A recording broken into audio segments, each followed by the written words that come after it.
প্রতিটি মেয়েই জীবনে চায় এক স্বপ্নের মানুষ যে তাকে ভালোবাসবে, যত্ন করবে আর নিজের পৃথিবীর কেন্দ্রবিন্দুতে রাখবে। ঠিক তেমনই এক গল্প শুরু হয় কক্সবাজারে, যেখানে সমুদ্রের ঢেউয়ের মতোই জোড়া লাগে দুজনের হৃদয়। প্রেম বাড়তে বাড়তে পৌঁছে যায় বিয়ের দোরগোড়ায়। কিন্তু হঠাৎ একদিন মেয়েটি জেনে যায় ছেলেটির জীবনে এক গোপন সত্য, আর সেই সত্য বদলে দেয় সবকিছু। ছেলেটি যতই ভালোবাসা দেখায়, সম্পর্কটা তবুও ভেঙে যেতে থাকে। শেষ পর্যন্ত কি হলো তাদের সম্পর্কের? ভালোবাসা টিকে ছিল নাকি হার মেনেছিল সত্যের কাছে? চলুন দেখা যাক কি অজানা পরিণতি। গল্পের শুরুতেই দেখা যায় কক্সবাজারের নীল সমুদ্র আর সোনালী বালির মনোমুগ্ধকর দৃশ্য। সেখানে রনক আহমেদ নামের এক তরুণ তার কয়েকজন ঘনিষ্ঠ বন্ধুকে নিয়ে আনন্দে মেতে আছে। তারা সবাই মিলে এসেছে কক্সবাজার ভ্রমণে। সময়টা ছিল 2019 সাল। হাসি, আনন্দ আর স্মৃতিতে ভরা এক বছর। এই সময় রনকের আরেকটা ফ্রেন্ড থাকে, যাক দিয়ে বলে তার কল এসেছে। তখন রনক এসে কলটা রিসিভ করে আর কারোর সাথে প্রোডাক্ট ডেলিভারি নিয়ে কথা বলে। কথা বলা শেষ করে সে মোবাইলে রিলস দেখছিল। তখন সে একটা ভিডিও দেখতে পায়, যে ভিডিওতে দেখা যায় একটি মেয়ে নাচতে নাচতে ধপাস করে পড়ে যায়, তাও একবার না দুইবার। আর তার এই অবস্থা দেখে যে মেয়েটি তার ভিডিও করে দিয়েছিল, সে নিজেও মজা নিতে থাকে। আর এই ভিডিওটি দেখার পর রনক নিজে অনেক হাসতে থাকে। একটু পর আমরা দেখতে পাই রিলস ভিডিওর সেই মেয়েটিও এই কক্সবাজার ট্যুরে এসেছে। তার নাম হচ্ছে সারা, আর তার সাথে আছে তার বান্ধবী পিউ। আর সে তার বান্ধবী পিউর উপর অনেক রেগে আছে, কারণ সে না করা সত্ত্বেও পিউ তার এই ভিডিওটি আপলোড করে দিয়েছে। এই কারণে সে পিউর উপর অনেক রেগে আছে, আর তার সাথে কথা বলতেও চাইছে না। পিউ তাকে অনেক সরি বলে, কিন্তু তাতেও কোনো কাজ হয় না। ঠিক ওই সময় তাদেরকে রনক দেখে ফেলে, আর মোবাইলের দিকে তাকিয়ে ভিডিওর সেই মেয়েটির সাথে মিল খুঁজে পায়। আর তাই সেই সারাকে হাই বলে। তখন সারাও বুঝে যায় যে রনকও তার ভিডিও দেখে নিয়েছে, তাই সে রাগ করে সেখান থেকে চলে যায়।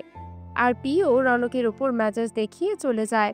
একটু পর সারা আর পিউ হোটেলে খাবার খেতে আসলে দেখতে পায় রনক ও তার বন্ধুরাও সেখানে আগে থেকেই বসে আছে। সারাকে দেখার পর রনক ও তার বন্ধুরা মজা নিচ্ছিল, আর এটা দেখে সারা মন খারাপ করে বাইরে চলে যায়। তখন পিও আসে রনকের কাছে আর রনককে বলে একটা মেয়ে স্লিপ করে পড়ে যেতেই পারে, খুবই স্বাভাবিক একটা ঘটনা, এটা নিয়ে তো ফান করার কি আছে, নির্বোধের মতো হাসেন কেন সবসময়। এটা বলে সে সেখান থেকে চলে যায়। রনকও বুঝতে পারে বিষয়টা একটু বাড়াবাড়ি হয়ে গেছে। এদিকে পিউ এসে সারাকে অনেকবার সরি বলে, আর সরি বলতে বলতে কান্না করে দেয়। এটা আবার বাইরে তখন দাঁড়িয়ে থেকে রনক দেখতে পায়। তাই সে সারাকে খুশি করার জন্য বলে, আপনি অনেক সুন্দর ডান্স করেন। আমি তাকিয়েছিলাম আপনার দিকে, আপনি অনেক সুন্দর ডান্স করেন। আপনার বন্ধু ভিডিও আপলোড না করলে তো দেখতেই পারতাম না, আপনি এত সুন্দর নাচ করেন। তখন সারার একটু মন ভালো হয়, আর তাকে ধন্যবাদ দিয়ে পিউকে নিয়ে সেখান থেকে চলে যায়। পিউ নিজেও অনেক খুশি হয়, আর যাওয়ার সময় সে বারবার রনকের দিকে তাকাতে থাকে। আর রনক এক মুহূর্তে পিউর প্রেমে পড়ে যায়। সে এসে তার বন্ধুদের বলে, আমি এই মেয়েকেই বিয়ে করব। পরের দিন সকালে রনক মূলত পিউর জন্য অপেক্ষা করছিল, কিন্তু পিউ বের হয়ে আসলে রনককে দেখতে পেয়ে বলে তার ওই বান্ধবী আজকে নামবে না, রুমেই থাকবে। তখন রনক বলে, আমি আপনার সাথে দেখা করতে এসেছি। সে পিউর সাথে পরিচিত হয়। এই সময় তারা দুজন দুজনের নাম জানতে পারে। কথা বলার এক পর্যায়ে রনক তাকে বলে দেয় যে সে পিউকে ভালোবাসে। সে পিউকে জানায় যে তার মন মানসিকতাকে সে ভালোবাসে। সে যেভাবে তার বান্ধবীকে জান প্রাণ দিয়ে কনভিন্স করার চেষ্টা করেছে, এই ব্যাপারটা তার অনেক ভালো লেগেছে। রনক তাকে বলে, তোমার বাহিরটা যেমন সুন্দর, ভেতরটা আরো সুন্দর। রনকের মুখে এসব শুনে পিউর অনেক ভালো লাগে। সে ধন্যবাদ দিয়ে বাহিরে চলে যেতেই রনক তাকে ডাক দেয়, আর পিউয়ের রনকের ভালো লেগেছে কিনা সেটা জানতে চায়। তখন পিউ জানায়, আপনার যে কাউকে ভালো লাগতে পারে, আপনার দীপিকা পাড়ুকোনকেও ভালো লাগতে পারে, কিন্তু তারও তো আপনাকে ভালো লাগতে হবে, তাই না? তখন রনক আনমনা হয়ে বলে, আমি তো এভাবে ভাবিনি, আমি ভেবেছি বললেই হয়ে যাবে। কয়েক পা সামনে গিয়ে পিউ রনককে জিজ্ঞেস করে, মেরিন ড্রাইভ যাবো কিভাবে? এটা বলার সাথে সাথে রনক এক দৌড়ে গিয়ে একটা গাড়ি ম্যানেজ করে আনে মেরিন ড্রাইভ যাওয়ার জন্য। তবে সেই গাড়িতে ওঠার আগে পিউ গাড়ির নাম্বার, ড্রাইভারের নাম, এমনকি রনক যে তার সাথে যাচ্ছে এই পুরো ডিটেলস সে সারাকে পাঠায়, আর রনককে একটা ছবিও পাঠায়। এসব দেখে রনক পিউকে বলে, আপনি যে যশোরের মেয়ে এটা পরিষ্কার বোঝা যায়, কারণ খুব সাবধানী। তখন পিউ জিজ্ঞেস করে, আমার বাড়ি যশোর, আপনি কিভাবে জানলেন? রনক জানায় সেও যশোরের ছেলে, যশোরের অলি গলি সব সে চিনে। কথা বলার মাঝেই হঠাৎ করে রনক হাসতে শুরু করে। কারণ জিজ্ঞেস করলে রনক জানায়, আমি ওদের মিথ্যা বলেছি, আপনার বান্ধবী খুব মজা নাচে।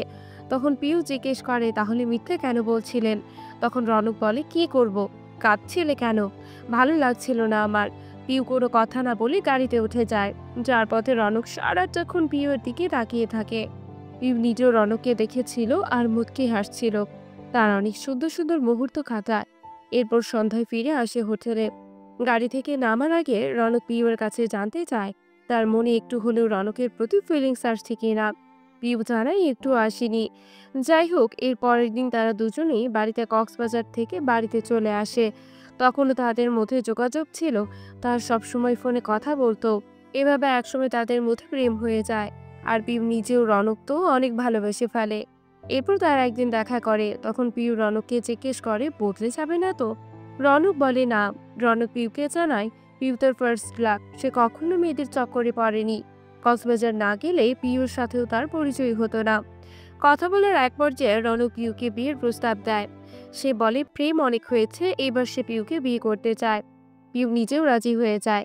হাসি মুখে পিউ বাসায় ফিরে আর রনকের সাথে সম্পর্কের বিষয়টা তার বান্ধবী সারাকে জানায়। আর এরপরেই আসে পিউয়ের সামনে ভয়ঙ্কর এক সত্য। সারা পিউকে জিজ্ঞেস করে, তুই জানিস রনক কে? সে বলে, রনকের পুরো নাম রনক আহমেদ হাজারি। হাজারি বাড়ির ছেলে। ওরা রাজনীতি করে, চাঁদাবাজি করে, সব ধরনের সন্ত্রাসীর কাজ করে। সবাই এক নামে চিনে। কিন্তু পিউ এসব বিশ্বাস করতে চায় না।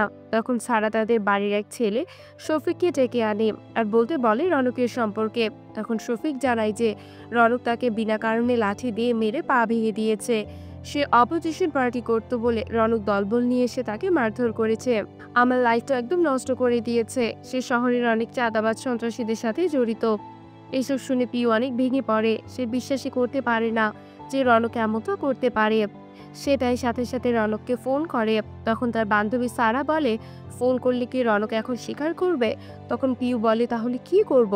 এখন পুলিশের কাছে যাব? তখন সারা বলে, পুলিশের সাথে মিলেমিশেই তারা কাজ করে, পুলিশ কিছুই বলবে না। পিউ তখন রেগে যায় আর কান্না করে বলতে থাকে, তাহলে কার কাছে যাব? সে বিশ্বাসই করতে পারে না যে রনক এমন কাজ করতে পারে। তখন তার বান্ধবী তাকে বোঝায় আর বলে এটাই সত্য। ঠিক ওই সময় পিউয়ের বাবা ফোন করে আর পিউয়ের সাথে কথা বলতে চায়। পিউয়ের বাবা জানায় রনকের বাবা তাকে ফোন করেছিল আর তার আগামীকাল পিউকে দেখতে আসতে চায়। রনকের বাবা পিউকে পুত্রবধূ করতে চায়, কিন্তু পিউয়ের বাবা চায় না হাজারি বাড়িতে তার মেয়েকে বিয়ে দিতে। তাই সে পিউকে জানায়, দেখতে আসতে চাচ্ছে আসো, কিন্তু ওই বাড়িতে ওই ছেলের কাছে তোকে বিয়ে দিব না। ওরা হচ্ছে সন্ত্রাসী চাঁদাবাজ ফ্যামিলি। এরপর পিউ রনককে ফোন করে। রনক বলে সারপ্রাইজ কেমন লাগলো। মূলত রনক নিজে তার বাবাকে বলেছিল পিউয়ের বাবার সাথে কথা বলে বিয়ে ঠিক করতে। কিন্তু পিউ তখন রেগে গিয়ে রনককে বলে, তুমি হাজারি বাড়ির ছেলে তাই না? তুমি আমাকে মিথ্যা বলেছ কেন? রনক জানায় সে কোনো মিথ্যা বলেনি। তার নাম রনক আহমেদ রনক। সে তার নামের শেষে হাজারি যোগ করে না। তখন পিউ জানায়, তুমি টেকনিক্যালি আমাকে মিথ্যা বলনি, কিন্তু তুমি নিজেও জানো না তুমি আমার কাছ থেকে সত্য লুকিয়েছ। তুমি রনক আহমেদ হাজারি জানতে জীবনেও তোমার সাথে প্রেম করতাম না। তুমি একটা সন্ত্রাস, চাঁদাবাজ, মারামারি করো, ভয় দেখাও, একটা ছেলেকে মেরে পঙ্গু করে দিয়েছ। রনক বলে, আমি তোমার বাড়িতে এসে এসব কিছু বলছি, প্লিজ তুমি শান্ত হও। কিন্তু পিউ কোনো কথা না শুনে ফোনটা কেটে দেয় আর বলে সে রনকের সাথে দেখা করবে না। এরপর রনক বাড়িতে আসে আর তার বাবাকে বলে, আপনি ইতালিতে ফোন দিয়েছিলেন পিউর বাবার কাছে, সে কি বলছে? তার বাবা জানায় তারা কালকে পিউকে দেখতে আসবে। তাই সে রনককে চুল দাড়ি কেটে ফিটফাট হতে বলে। পরের দিন রনক ও তার বাবা মা মিলে যায় পিউদের বাসায়। সেখানে পিউর চাচা আর পিউর মা ছিল। চা নাস্তা খাওয়ার পর রনকের বাবা মেয়েকে দেখতে চায়। তখন পিউয়ের চাচা বলে, আমাদের কিছু প্রশ্ন ছিল আগে। সে বলে রনকের নামে কয়টা মামলা আছে। এই কথা শুনে রনক ও তার বাবা স্তব্ধ হয়ে যায়। তখন পিউর চাচা বলে, কিছু মনে করবেন না, আপনাদের বাড়ির সবার নামেই তো কোনো না কোনো মামলা আছে। খুনাখুনি না হোক, মারামারি, দখল, চাঁদাবাজি, এসব মামলা তো আছেই। এসব কথা শুনে রনকের বাবা রেগে গেলে রনক শান্ত করে আর জানায়, আমার নামে কোনো মামলা নেই। সে আরও জানায় তার ফ্যামিলি অনেক বড়, তাই বিভিন্ন লোকজন বিভিন্ন পার্টি করে। প্রতিটি বড় ফ্যামিলিতেই তো খারাপ ভালো সব ধরনের মানুষ থাকে, আর হাজারটা ভালো কাজ করলেও নাম হয় না, একটা খারাপ কাজ করলেই আলোচনা হয়। আর আমাদের নামে গাল গপ্প গুজব তো অনেক মানুষ ছড়ায়। তখন পিওর চাচা জিজ্ঞেস করে, কারা ছড়ায়? রনক জানায়, আমাদের শত্রুরা। তখন পিওর চাচা বলে, যে ফ্যামিলিতে চারপাশে এত শত্রু, সে ফ্যামিলিতে কিভাবে মেয়ে দিই বলেন? এই কথা শুনে রেগে গিয়ে অনেকের বাবা সেখান থেকে চলে আসে। রনক তখন পিউয়ের সাথে কথা বলতে চাইলেও পিউ কোনো কথা বলে না। তাই বাধ্য হয়ে রনকও সেখান থেকে চলে আসে। এদিকে বিয়ে ভেঙে যাওয়ায় পিউর বাবা অনেক খুশি হয়, আর পিউকে বলে ওই বাড়ি থেকে তুই কখনো সুখী হতে পারতি না। রাতে রনক পিউকে ফোন দিলেও পিউ ফোন রিসিভ করে না। পরের দিন রনক পরিবেশ রক্ষা বনঘাতক অপসারণ কমিটির সদস্য হিসেবে বক্তৃতা দিচ্ছিল। ঠিক তখন সে পাশ দিয়ে পিউকে দেখতে পায়। তাই সে বক্তৃতা শেষ করে পিউয়ের কাছে আসে আর তাকে বোঝানোর চেষ্টা করে যে সে একজন বিজনেসম্যান, সে পলিটিক্স করে না। টুকটাক পলিটিক্স করে, কিন্তু তাই বলে সে কোনো ধরনের খারাপ কাজের সাথে জড়িত না। কিন্তু পিউ জানায়, তুমি আমার কাছ থেকে সত্য লুকিয়েছ। তুমি জানতা যে হাজারি বাড়ির ছেলে পরিচয় দিলে আমি তোমার সাথে প্রেম করতাম না। রনক নিজেও এই ব্যাপারটার জন্য তার কাছে সরি বলে, কিন্তু সেটাও বলে পাড়ায় পাড়ায় তো অনেকে আঞ্জাম মারামারি হয়, অল্প বয়সে তো অনেকে অনেক রকম ভুল করে, আমিও করে ফেলেছি দু একটা, কিন্তু এসব নিয়ে অপোজিশন পার্টি আমার নামটা খারাপ করে দিয়েছে। কিন্তু পিউ তার কোনো কথা শোনে না। সে তাকে অনেক কথা শুনিয়ে সেখান থেকে চলে আসে। বাড়িতে আসলে পিউয়ের মা তার হাতে একটি ছেলের বায়োডাটা দেয় আর জানায়, এই ছেলেকে আমাদের সবার পছন্দ হয়েছে, বাড়ি ঘরও ভালো। পরের দিন পিউ আসে রনকের সাথে দেখা করতে আর জানায় সে সবকিছু ভালোই ভালোই শেষ করতে চায়, সে সবকিছু ভুলে যেতে চায়।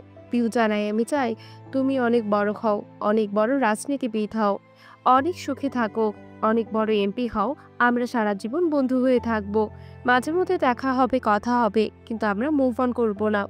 রনক তখন একটা কথাও বলতে পারে না, সে শুধু পিউয়ের কথা শুনতে থাকে। আর পিউ নিজে অনেক ইমোশনাল ছিল। সে এসব কথা বলে সেখান থেকে চলে আসে। পরের দিন পিউয়ের বাড়িতে সেই ছেলেটা আসে, যে ছেলেকে পিউয়ের পরিবার পছন্দ করেছিল। ছেলের নাম জাহাঙ্গীর। সে একজন ডক্টর, তবে তার কথাবার্তা শুনে বোঝা যায় সে একটু হ্যাবলে টাইপের। পিউকে দেখে তাদের অনেক পছন্দ হয়। দুজন যখন আলাদা কথা বলতে যায় তখন জাহাঙ্গীর পিউকে বলে, গ্রাম আমার ভালো লাগে না, আমি তোমাকে নিয়ে শহরে থাকবো। সে বলে, ভালো চাকরি করি তো, তাই মাছের মতো ভনভন করতেই থাকে পাত্রীপক্ষ, কিন্তু আমি তোমাকে দেখে বাবাকে বলছি আমি তোমাকেই বিয়ে করব। আর আমি এক টাকাও যৌতুক নেব না। আমি ডাক্তার ছেলে, কত মানুষ কত গাড়ি বাড়ি নিয়ে রেডি, কিন্তু আমি তো নেব না, আমি তোমাকেই বিয়ে করব। যৌতুক নেব না, তবে উপহার হিসেবে কিছু দিলে তো আর ফেলে দেব না। মানে তার কথায় পিউ বুঝতে পারে তার মনে অনেক অহংকার। যাই হোক, পিউয়ের বাবা ফোন করে জানতে চায় পিউয়ের ছেলেকে পছন্দ হয়েছে কিনা। পিউ জানায়, তোমরা যা ভালো মনে করো তাই হবে। ঠিক ওই সময় সারা এসে জানায় রনক তোর হবু জামাইয়ের কিডন্যাপ করে নিয়ে গেছে। এরপর আমরা দেখতে পারি রনক ও তার বন্ধুরা মিলে জাহাঙ্গীরকে একদম তাদের মাঝখানে বসিয়ে রেখেছে। জাহাঙ্গীর ছিল হাবলা টাইপের, তাই সবাই দুলাভাই বলে মজা নিচ্ছিল। ঠিক তখন পিউ সেখানে আসে আর রনককে বলে সে এখানে কেন। রনক জানে একটু পরিচিত হতে আনছি, এলাকার জামাই হবে। রনক বলে, ভাই আপনার কি জোর করে নিয়ে আসছি? জাহাঙ্গীর ভয় সুরে বলে, না, তারা চা খেতে নিয়ে এসেছে। যাই হোক, এরপর পিউ জাহাঙ্গীরকে নিয়ে যায় আর তখন রনক পিউকে বলে, নাম জানার জন্য ডেকে এনেছিলাম, খুব সুন্দর নাম জাহাঙ্গীর, আমার নামেই তো সমস্যা তাই না? কিন্তু তুমি কি জানো ওনার নামে একজন শীর্ষ সন্ত্রাসী ছিল, কালা জাহাঙ্গীর। এরপর রনক সেই শফিককে ডেকে আনে যে পিউকে বলেছিল যে রনক তাকে মেরে পঙ্গু করে দিয়েছে। শফিককে ডেকে এনে রনক তাকে সত্যি কথা বলতে বলে। এরপর আমরা জানতে পারি যে এই শফিক 13 বছরের একটা মেয়ের সাথে নোংরামি করতে গিয়ে ধরা খেয়েছিল, আর এরপর সবাই মিলে তাকে গণধোলাই দিচ্ছিল। ঠিক ওই সময় রনক গিয়ে তাকে লোকজনের হাত থেকে বাঁচিয়ে হসপিটালে পাঠিয়েছিল। রনকের জন্যই সেদিন সে বেঁচে গিয়েছিল, নয়তো লোকজন তাকে মেরেই ফেলতো। অর্থাৎ সে পুরোটাই পিউয়ের কাছে মিথ্যে বলেছিল। কিন্তু এসব শোনার পরেও পিউ যেন বুঝতে নারাজ। সে বলে, তোমাদের দেখে সবাই ভয় পায়, সবাই আতঙ্কে থাকে, তোমার এমন কাউকে দরকার যে তোমার এগুলো স্বাভাবিকভাবে নিতে পারবে, কিন্তু আমি পারবো না। এই বলে সে চলে আসতে চাইলে রনক বলে, প্লিজ ব্রেকআপ করো না। পিউ তখন বলে, ব্রেকআপ কেমন হবে রনক, আমাদের তো কিছু শুরুই হয়নি। এই বলে সে সেখান থেকে চলে আসে। এরপর সিন চলে যায় 1 বছর পর। 2020 সালের কাহিনী দেখানো হয়। সারা বিশ্বে তখন করোনা ভাইরাস ছড়িয়ে পড়ে। বাংলাদেশেও ভয়াবহ আকারে করোনার প্রকোপ দেখা যায়। দেশে লকডাউন শুরু হয়ে যায়। এরই মাঝে ইতালিতে পিউয়ের বাবা হার্ট অ্যাটাক করে মারা যায়। এরপর ঠিক 45 দিন পরের সিন দেখানো হয়। আগামীকাল পিউয়ের বাবার লাশ বিমানে করে দেশে আসবে, তাই অফিস থেকে পিউকে ফোন দিয়েছিল। তাই পিউ তার চাচাকে ফোন করে বিষয়টা জানায়। তখন তার চাচা জানায় সে হার্টের রোগী আর তাছাড়া তার ছেলে এখন তাকে করোনার মধ্যে বাইরে যেতে দেবে না। পিউ তার চাচাকে একটি গাড়ি ম্যানেজ করে দিতে বলে লাশ আনার জন্য। তখন তার চাচা জানায় এই সময়তেও কেউ গাড়ি দিতে রাজি হবে না লাশ আনার জন্য। তারপরে সে দেখবে ব্যাপারটা। এরপর পিউ তার সেই হবু হাজবেন্ডকে ফোন করে, যার সাথে তার বিয়ে ঠিক হয়ে আছে, কিন্তু সেও জানায় এই অবস্থায় সে বাহিরে যেতে পারবে না, আর সে নিজেও হাসপাতালে যাচ্ছে না। চারদিকে করোনার মধ্যে তার বাবা মাও জাহাঙ্গীরকে কোথাও যেতে দিতে চায় না। তখন পিউ জানায় যে তার বাবা তো করোনায় মারা যায়নি, তার বাবার হার্ট অ্যাটাক হয়েছিল, কিন্তু তারপরে সে পিউর সাথে যেতে রাজি হয় না। সে পিউকে বলে, আমি দেখছি ব্যাপারটা কোনোভাবে গাড়ি ম্যানেজ করা যায় কিনা, তুমি কোনো চিন্তা করো না। এরপর পিউ আসে একটি ট্রাকের খোঁজে, কিন্তু ট্রাকের মালিক জানায় এই সময় ট্রাক কোথাও যাবে না। পিউ অনেক রিকোয়েস্ট করে, কিন্তু তাতেও কোনো কাজ হয় না। এরপর পিউ কল করে তার বান্ধবী সারাকে, কিন্তু তার বান্ধবীও জানায় এই করোনার মধ্যে তার মা তাকে ঘর থেকে বের হতে দেবে না। সে পিউকে বলে, তুই ঢাকায় যা, একটা না কিছু হয়তো ম্যানেজ হবেই। রাতের বেলা পিউ সবকিছু গোছগাছ করতে থাকে। পরের দিন সকালে ঢাকা যাবে তার বাবার লাশ আনতে, কিন্তু তার মা তাকে একা যেতে দিতে রাজি হয় না। কিন্তু কোনো উপায় না পেয়ে বাবার লাশ তো আনতে হবে, তাই সে সকালবেলা বেরিয়ে পড়ে লাশ আনার উদ্দেশ্যে। সে বিবেচক সদর দপ্তরে আসলে অফিসার জানায়, আমরা সবাই খুব আতঙ্কে আছি, বিদেশের মাটিতে লাশ পড়ে আছে, কিন্তু কেউ ছুঁয়ে দেখেনি। আপনার ভাগ্য ভালো যে আপনার বাবার এমপ্লয়ি লাশ আনার খরচ দিয়ে দিচ্ছে। সে জানায় বিকেল 4টার ফ্লাইট আসবে, তাই আপাতত ওয়েটিং রুমে অপেক্ষা করতে আরেকটা গাড়ি ম্যানেজ করতে।